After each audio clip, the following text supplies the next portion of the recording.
susunod na programa ay rated SPG. Ito ay nangangailangan ng striktong patnubay at gabay ng magulang dahil sa mga sensitibong tema at eksena na hindi angkop sa mga bata. Matapos ngang saktan ni David si Camille dahil tinangka nitong agawin ng cellphone niya, ay tila nagpapakamartir pa rin si Camille at titiisin na lamang ang pakikitungo sa kanya ni David. Malayong malayo ito sa pagkakakilala niya dati nang siya ay nililigawan pa lamang nito. Malakas ang kutob ni Camille na may itinatago sa kanya si David. Tinangka niyang alamin ito ngunit nagawa siyang pagbuhatan ng kamay na ni minsan ay hindi nagawa ng kanyang mga magulang.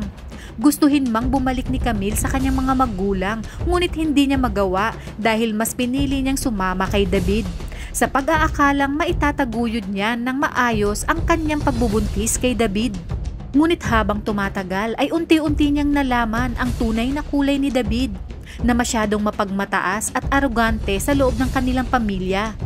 Sa kabila nito ay mag-isa siyang pupunta sa klinik dahil oras na nga para sa kanyang check-up at imbis na samahan siya ni David ay mas pinili ni David na gawin ang plano nila ni Olga. Batid ni David na mas magkakapera siya pag sinunod niya si Olga. Hindi mapigilang maiyak si Camille habang naglalakad papunta sa klinik matapos nga siyang pagbuhatan ng kamay ni David.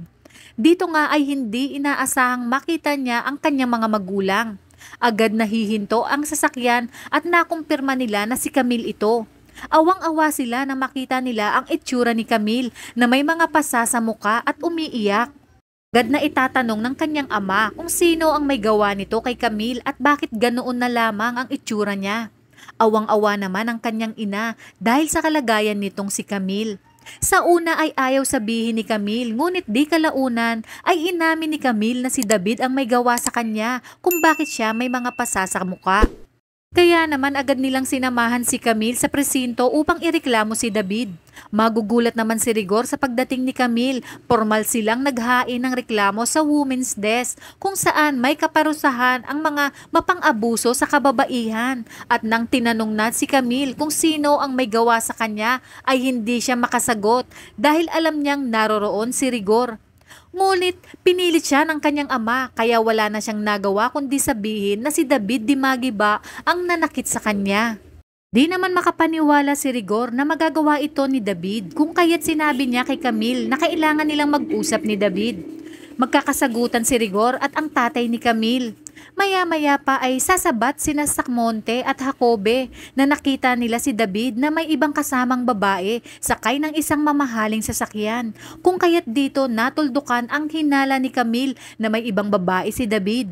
Dito na nga unti-unting mabubuko ang lahat ng lihim at katarantaduhan ni David. Sa inyong palagay, ano kayang gagawin ni Rigor sa kanyang paboritong anak na si David, lalo na pag nalaman niyang nakipagsabuatan ito sa isang Montenegro at nagkunwari pang si Tanggol na anak ni Ramon, na siya ngang naging mortal na kaaway ni Rigor?